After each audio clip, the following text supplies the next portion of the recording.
Channel हस्तरेखा ज्ञान में आप सभी का।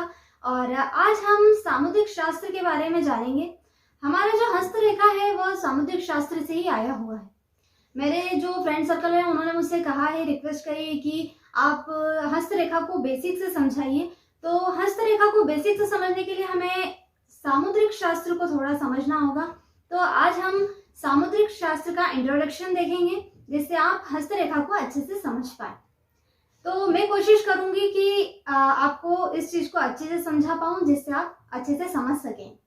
तो आज हम जानेंगे कि सामुद्रिक शास्त्र होता क्या है, कहाँ से आया है और हमारी जो हस्तरेखा है उसके देखने की क्या नियम है। तो आज हम सामुद्रिक शास्त्र का आज हम इंट्रोडक्शन देखेंगे।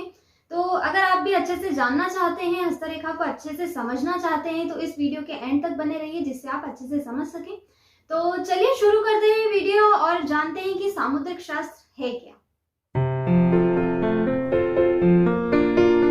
सामुद्रिक शास्त्र जो है वो ज्योतिष का ही एक अंग है। देखिए, ज्योतिष की आपको कई ब्रांचेस देखने को मिलेगी। जैसे हम देख लेते हैं प्रश्न कुंडली। प्रश्न कुंडली जो होती है एट ए टाइम आपको बनाई जाती है और उससे भविष्यवाणी की जाती है। दूसरा हम देख लेते हैं शकुन ज्योतिष। जैसे आपकी मानते हैं कि बिल्ली ने रस्सा काटा तो वो शुभ होगा अशुभ, इस तरीके की भविष्यवाणी जो होती है वो आपको शकुन ज्योतिष में मिलती है। और तीसरा हम देखते हैं कि वास्तुशास्त्र। वास्तुशास्त्र आप सभी जानते हैं कि कौन सी दिशा आपके घर में, कौन सी दिशा में कौन सी चीज सही दिशा में होनी चाहिए, उसका जो ज्ञान है वो आपको वास्तुशास्त्र में मिलता है। इसी प्रकार सामुद्रिक शास्त्र भी होता है जिसमें आपको कई चीजें देखने को मिलेगी, जैसे मैं अभी आपको आगे वीडियो में समझाऊंगी। तो इन्हीं सारी में से हम एक सामुद्रिक शास्त्र को उठाएंगे और उसी के बारे में हम जानकारी लेंगे।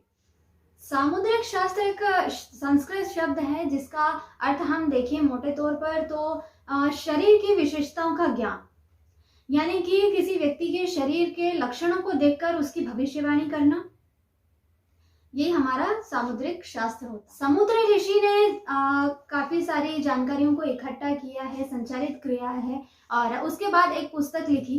तो इसीलिए हम इसे सामुद्रिक शास्त्र कहते हैं।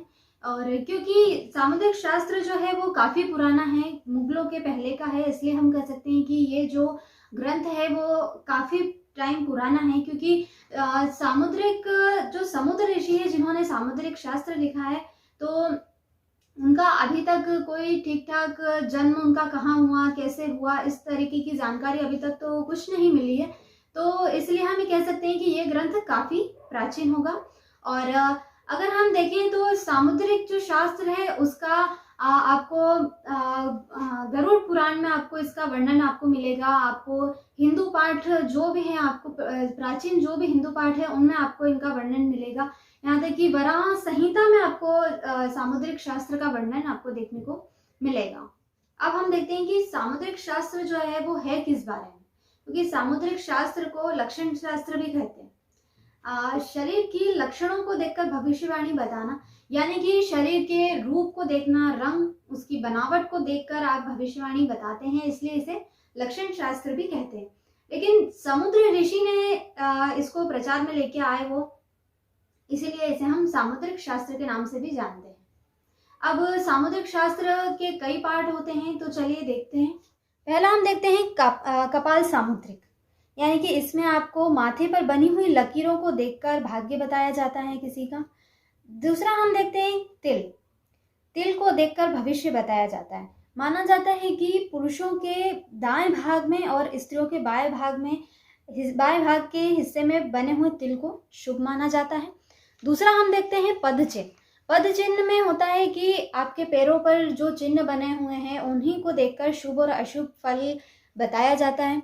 अगर आपके पद पर माना जाता है कि अगर आपके पद पर स्वास्तिक का चिन्ह बना हुआ है या कमल का चिन्ह बना हुआ है, इस तरीके के जो शुभ चिन्ह बने हुए हैं, तो इसी तरीके से शुभ और अशुभ फल देखे जाते हैं और भविष्य बताया जाता है। नेक्स्ट हम देखते हैं हस्तरेखा। हस्तरेखा तो आप अच्छे से जानते ही हैं। ये हाथों में बनी हुई रेखाओं को देखकर, हाथों में बने हुए चिन्हों को देखकर, उंगलियों को देखकर, नाखूनों को देखकर, इसी प्रकार से इन सभी को देखकर फिर अच्छे से विश्लेषण करके भविष्य बताया जाता है। तो हम सामुद्रिक शास्त्र में सिर्फ हस्तरेखा को देखेंगे, उसी को डीप से जानने की कोशिश करेंगे। और आगे हम देखते हैं कि हस्तरेखा में आपके किस तरीके के नियम होते हैं, किन व्यक्तियों के हाथ देखना चाहिए, किन के नहीं देखना चाहिए, कब देखना चाहिए।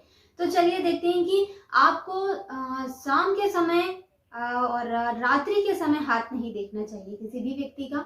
और अगर आप ट्रैवलिंग कर रहे हैं, यात्रा कर रहे हैं, तब भी आपको किसी का हाथ नहीं देखना चाहिए। चलते रास्ते में आपको हाथ नहीं देखना चाहिए किसी व्यक्ति का, क्योंकि कुछ लोग, अगर आप जानते हैं कि आप हस्तरेखा जानते हैं, तो रास्ते में ही शुरू हो जाते हैं कि हमारा हाथ देखिए। तो आपको रास्ते में किसी का हाथ नहीं देखना चाहिए।